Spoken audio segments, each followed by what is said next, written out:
Greetings, one and all, once again back to Exploring Arda, a Tolkien-centered podcast where I'm your host, Jackson, and I go through a bunch of Tolkien's works other than Lord of the Rings and The Hobbit.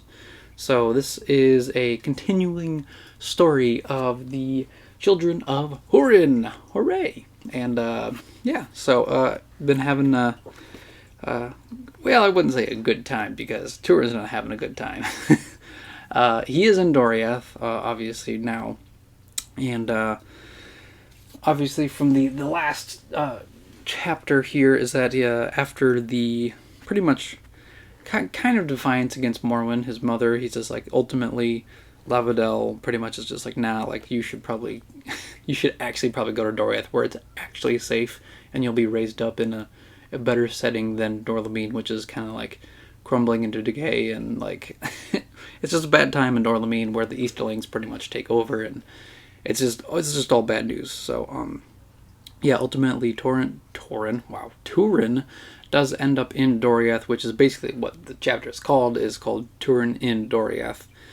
He receives the dragon helm, the dragon head of the north, pretty much Húrin's helmet. That is, it helps warriors and soldiers like not to be hit like anywhere like on their head, pretty much. So it's cool. I like it. Telchar the dwarf, I think it's the dwarven smith, made that, as well as many other things that he helped with King Thingol here. So and that's kind of like where we're at in the story. So I think without any other introductions, we'll just get right into it. So let's do this.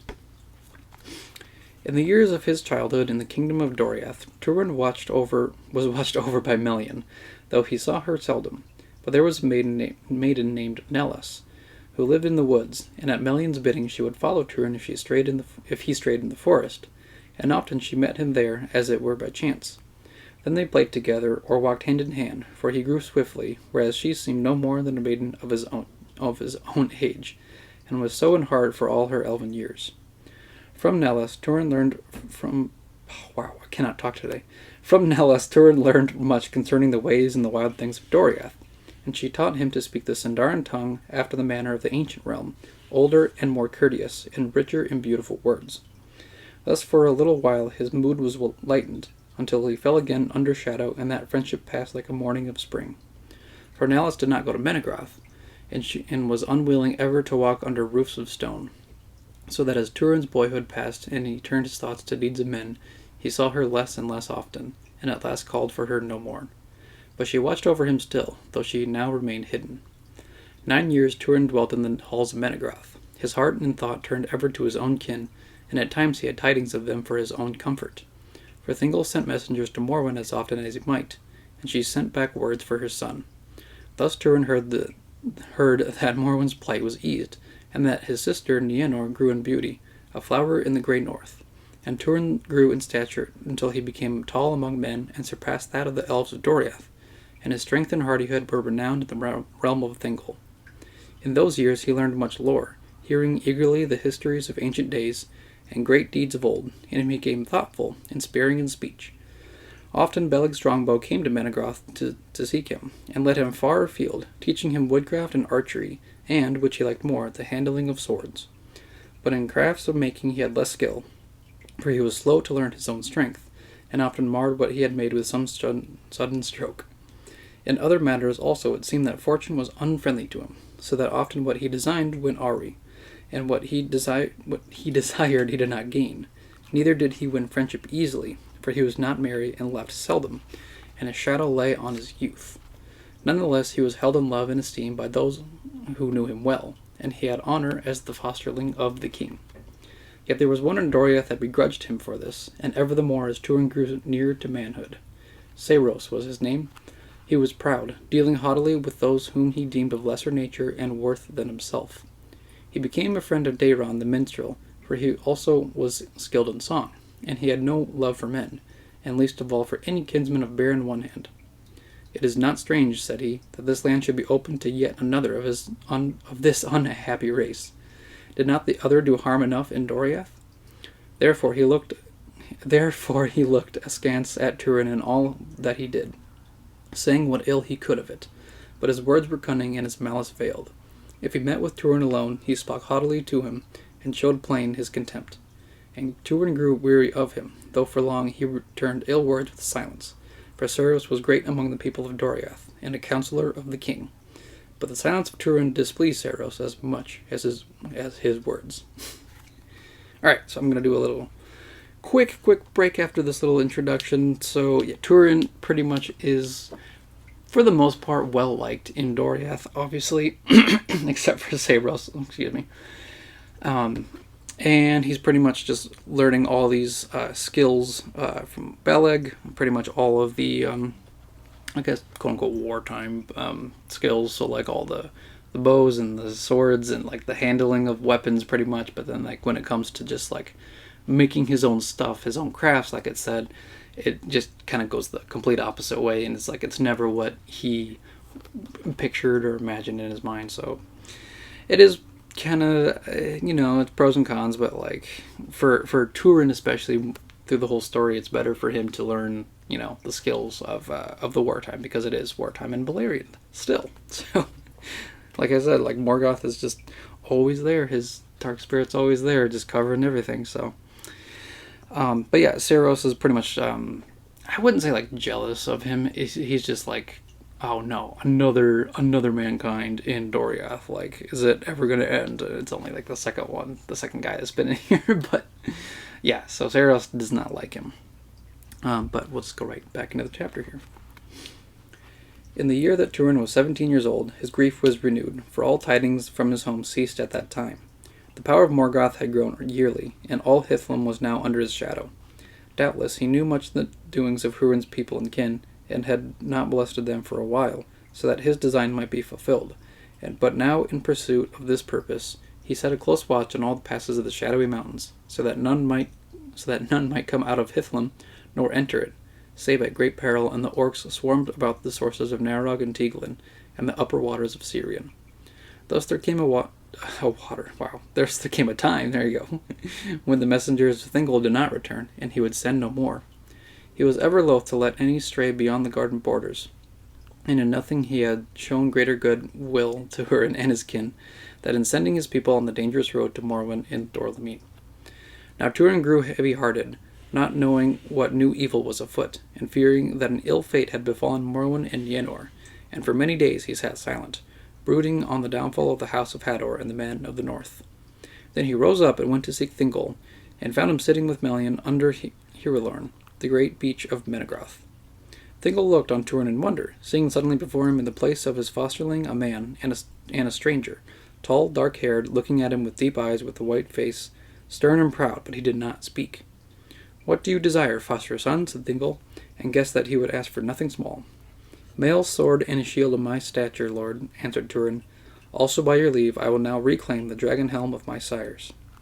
"These you shall have," said Thingol, "but what need have you yet of such arms?" "The need of a man," said Túrin, "and of a son who has a kin to remember, and I need also companions valiant in arms."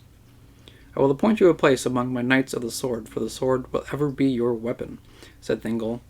"With them you may make trial of war upon the marches, if that is your desire."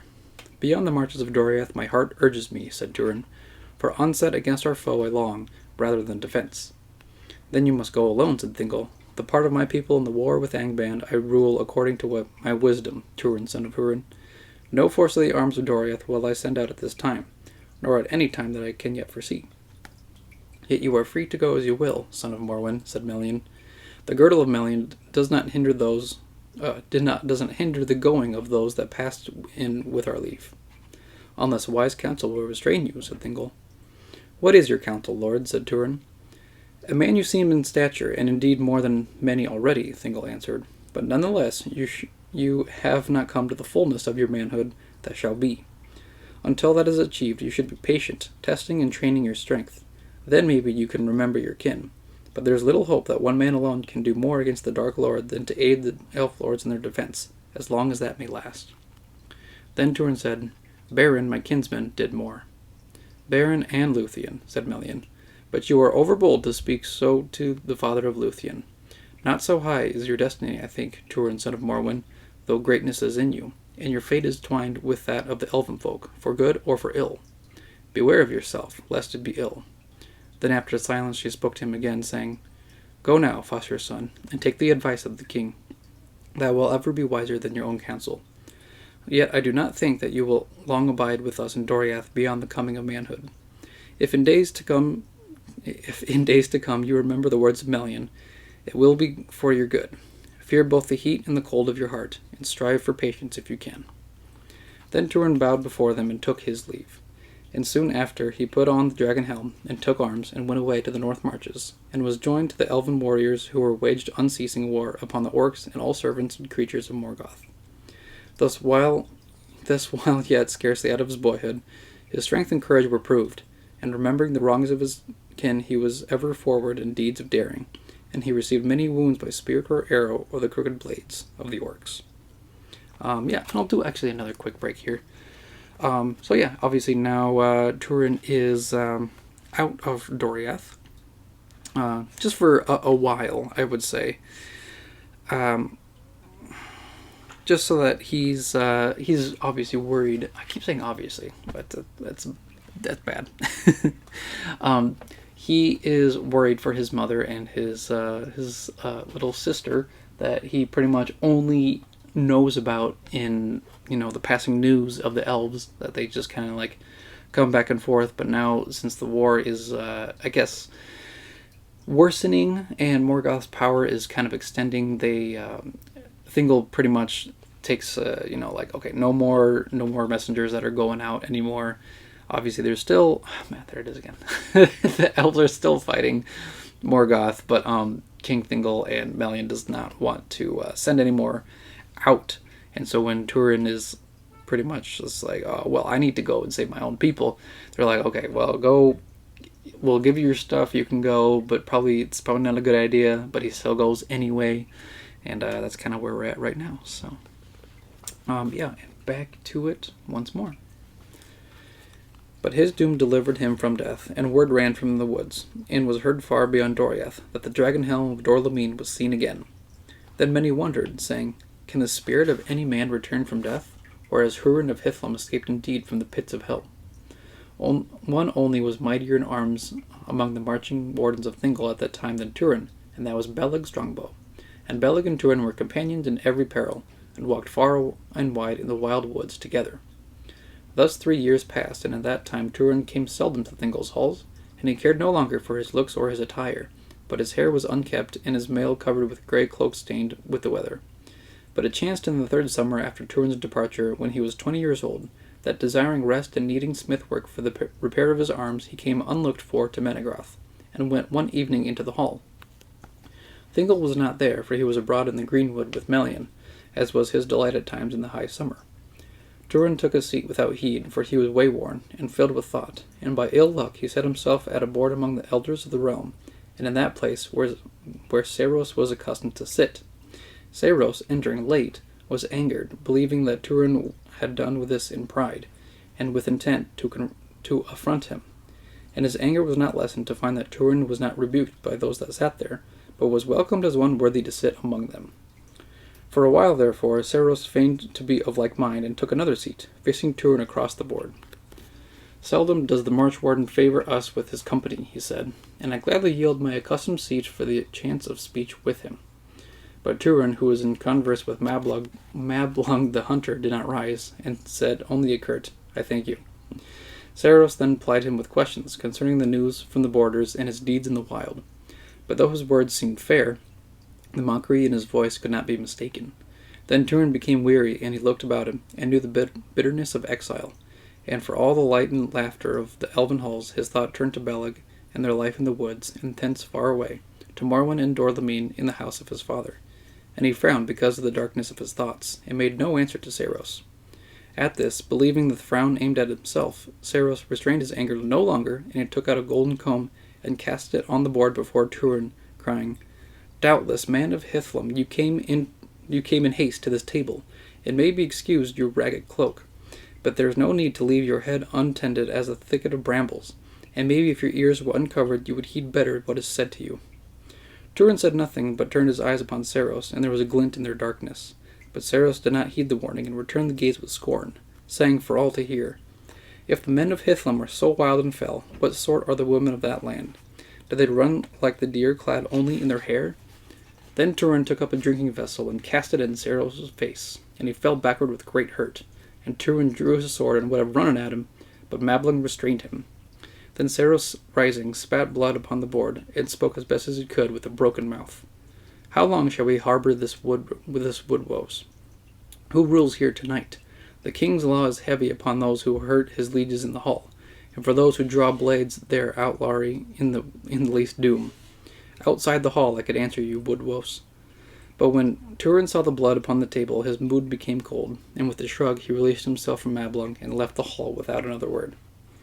Then Mablung said to Saeros, "What ails you tonight? For this evil I hold you to blame, and maybe the king's law will judge a broken mouth a just return for their taunting." "If the cub has a grievance, let him bring it to the king's judgment," answered Saeros. "But the drawing of swords here is not to be excused for any such cause. Outside the hall, if the wood-wolf draws on me, I shall kill him." "It might well go otherwise," said Mablung. "But if either be slain, it will be an evil deed, more fit for Angband than Doriath, and more evil will come of it. Indeed, I feel that some shadow of the north has reached out to touch us tonight. Take heed, Saeros, lest you do the will of Morgoth in your pride, and remember that you are of the Eldar." "I do not forget it," said Saeros, but he did not abate his wrath, and though the night his malice grew, nursing his injury. Another quick break. So Saeros finally, I guess, speaks his mind against Túrin when Túrin is, returned back into Doriath, and he's welcomed. Even though Thingol's not there, his many years in Doriath kind of made him, I guess, favored among the king's court? King's court, maybe? I mean, just like the elves in Doriath in general just kind of welcome Túrin at all times, and so Saeros has just finally had enough. He's fed up with him, and so he pretty much it is definitely like Saeros' fault because he starts yelling at him and making fun of him and things like that, and making fun of his people, and so it's just so there's just this very dramatic scene happens in Doriath, and Mablung says "Oh man, some evil of Morgoth is trying to creep in internally," so makes sense for me, I think. So, back at it once again. In the morning, he waylaid Túrin as he set off early from Menegroth, intending to go back to the marches. Túrin had got only a little way when Saeros ran out upon him from behind with drawn sword and shield on arm. But Túrin, trained in the wild to wariness, saw him from the corner of his eye, and leaping aside, he drew swiftly and turned upon his foe. "Morwen," he cried, now your mocker shall pay for his scorn." And he clove Saeros' shield, and when they fought together with swift blades. But Túrin had been long in a hard school, and had grown as agile as any elf, but stronger. He soon had the mastery, and wounded Saeros' sword arm. He had him at his mercy. Then he set his foot on the sword that Saeros had let fall. "Saeros," he said, "there is a long race before you, and clothes will be a hindrance. Hair must suffice." Then suddenly throwing him on the ground, he stripped him, and Saeros felt Túrin's great strength, and was afraid. But Túrin led him up and said, "Run, run, mocker of women," he cried. "Run, and unless you go swift as the deer, I shall prick you on from behind." Then he set the point of the sword in Saeros' buttocks, and he fled into the wood, crying wildly for help in his terror. But Túrin came after him like a hound, and however he ran or swerved, still the sword was behind him to egg him on. The cries of Saeros brought many others to the chase, and they followed after, but only the swiftest could keep up with the runners. Mablung was in the forefront of these, and he was troubled in mind, for though the taunting had seemed evil to him, malice that wakes in the morning is the mirth of Morgoth ere night. And it was held moreover a grievous thing to put any of the elven folk to shame, self-willed without the manner being brought to judgment. None knew at that time that Túrin had been assailed first by Saeros, who would have slain him. "Hold, hold, Túrin," he cried. "This is orc work in the woods." "Orc work there is only orc play," Túrin called back. Before Mablung spoke, he had been on the point of releasing Saeros, but now with a shout he sprang after him again, and Saeros, despairing at last of aid and thinking his death close behind, ran wildly on until he suddenly came to a brink where a stream that fed Escalduin flowed in a deep cleft through the high rocks, and it was wide for a deer leap. In his terror, Saeros attempted the leap, but he failed of his footing on the far side and fell back with a cry, and was broken on a great stone in the water. So he ended his life in Doriath, and long would Mandos hold him. Túrin looked down on his body lying in the stream, and he thought, "Unhappy fool! From here I would have let him walk back to Menegroth. Now he has laid a guilt upon me undeserved." Then he turned and looked darkly on Mablung and his companions, who now came up and stood near him at the brink. Then after a silence, Mablung said gravely, "Alas, but come back now with us, Túrin, for the king must judge these deeds." But Túrin said, "If the king were just, he would judge me guiltless, but not this one of his counselors. Why should a just king choose a heart of malice for his friend? I abjure his law and his judgment." "Your words are too proud," said Mablung, though he pitied the young man. "Learn wisdom. You shall not turn renegade. I bid you return with me as a friend, and there are other witnesses. When the king learns the truth, you may hope for his pardon." But Túrin was weary of the elven halls, and he feared lest he must be held captive. And he said to Mablung, "I refuse your bidding. I will not seek King Thingol's pardon for nothing, and I will go now where his doom cannot find me. You have but two choices, to let me go free or to slay me, if that would fit your law. But you are too few to take me alive." They saw by the fire, in my eyes, that this was true, and they let him pass. "One death is enough," said Mablung. "I did not will it, but I do not mourn it," said Túrin. "May Mandos judge him justly, and if ever he return to the lands of the living, may he prove wiser. Farewell."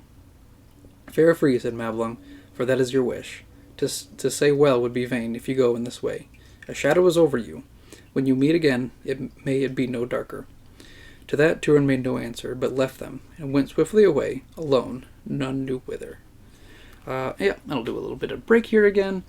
So pretty much this whole scene of obviously it's kind of comical at first, just to see Túrin pretty much just like stripping Saeros and just like with his sword, and Saeros is just like yelping and running. He's just like, okay, and then he's running closer over to Menegroth, and at first it's kind of like that whole of like, okay, so just like he pretty much jumps in front of Túrin and pretty much continues to like keep his word. Like, okay, well, if you want to fight with me, if Saeros wants to fight with Túrin, then they better do it outside of Menegroth and in the woods.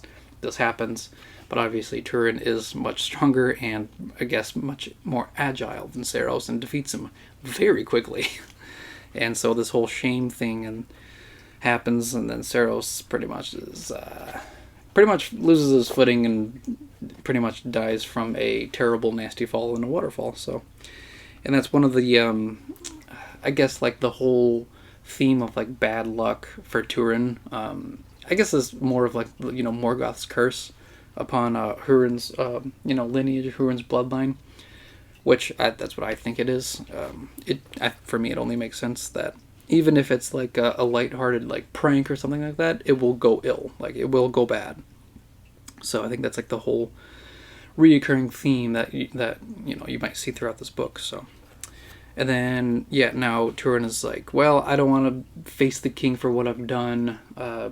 So he pretty much ends up leaving Doriath, or trying to leave Doriath because he's in shame and sorrow and pity and all that stuff. So, so we'll go back to it once more.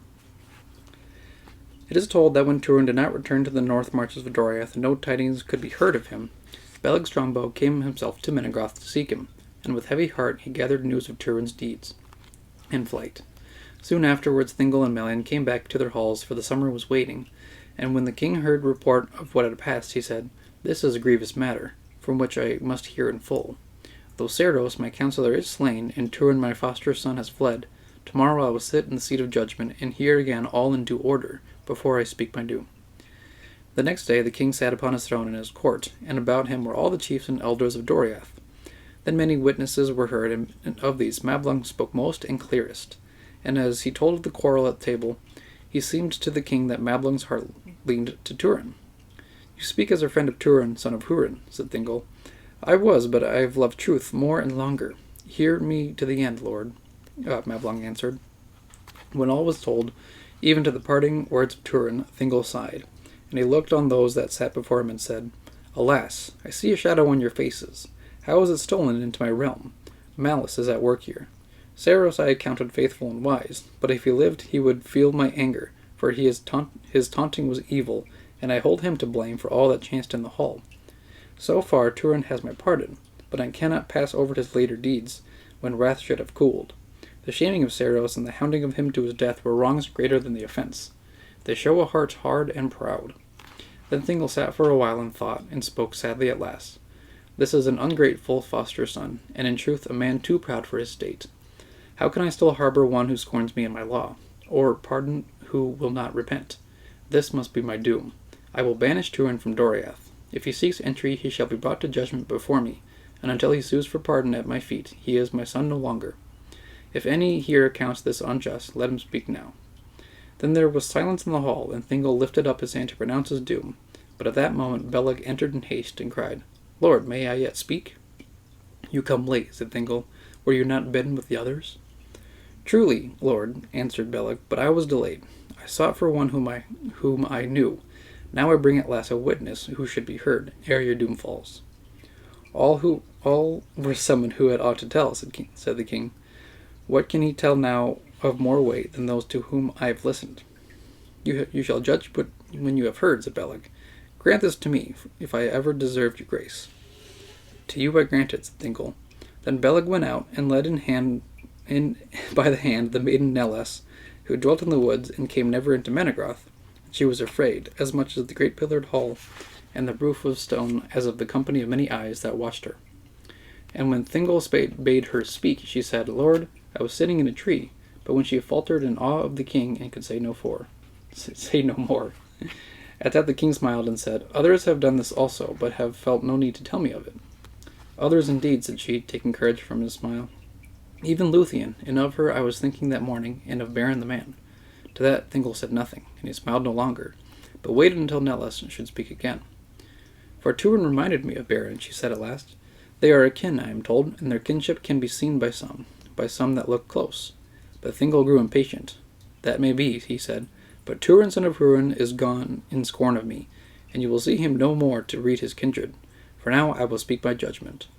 "Lord King," she cried then, "bear with me, and let me speak first. I sat in a tree to look on Túrin as he went away, and I saw Saeros come out from the wood with sword and shield, and spring on Túrin at unawares." At that there was a murmur in the hall, and the king lifted his hand, saying, "You bring graver news to my ear than seemed likely. Take heed now to all that you say, for this is a court of doom." "So Beleg has told me," she answered, "and only for that I have dared to come, so that Túrin shall not be ill-judged. He is valiant, but he is merciful. They fought, Lord, these two, until Túrin had bereft Saeros of both shield and sword, but he did not slay him. Therefore I do not believe that he willed his death to the end. If Saeros were put to shame, it was shame that he had earned." "Judgment is mine," said Thingol, "but what you have told shall govern it." Then he questioned Neles closely, and at last he turned to Mablung, saying, "It is strange to me that Túrin said nothing of this to you." "Yet he did not," said Mablung, "or I should have recounted it, and otherwise should I have spoken to him at our parting." "And otherwise shall my doom now be," said Thingol. "Hear me, such fault as can be found in Túrin I now pardon, holding him wronged and provoked. And since it was indeed, as he said, one of my council who so misused him, he shall not seek for his pardon, but I will send it to him wherever he may be found, and I will recall him to honor in my halls." But when the doom was pronounced, suddenly Neles wept. "Where can he be found?" she said. "He has left our land, and the world is wide." "He shall be sought," said Thingol. Then he rose, and Beleg led Neles forth from Menegroth, and he said to her, "Do not weep, for if Túrin lives or walks still abroad, I shall find him, though all others fail." On the next day, Beleg came before Thingol and Melian, and the king said to him, "Counsel me, Beleg, for I am grieved. I took Húrin's son as my son, and so he shall remain, unless Húrin himself should return out of the shadows to claim his own. I would not have any say that Túrin was driven forth unjustly into the wild, and gladly would I welcome him back, for I loved him well." "Give me leave, Lord," said Beleg, "and on your behalf I will redress this evil if I can. For such manhood as he promised should not run to nothing in the wild. Doriath has need of him, and the need will grow more, and I love him also." Then Thingol said to Beleg, "Now I have hope in the quest. Go with my good will, and if you can find him, guard him and guide him as you way. Beleg Cuthalion, long have you been foremost in the defense of Doriath, and for many deeds of valor and wisdom have earned my thanks. Greatest of all, I shall hold the finding of Túrin. At this parting, ask for any gift, and I will not deny it to you. I ask then for a sword of worth, said Beleg. One for the orcs, for the orcs come now too thick, and close for a bow only, and such a blade as I have is no match for their armor. Choose from all that I have, save only Ruth, my own.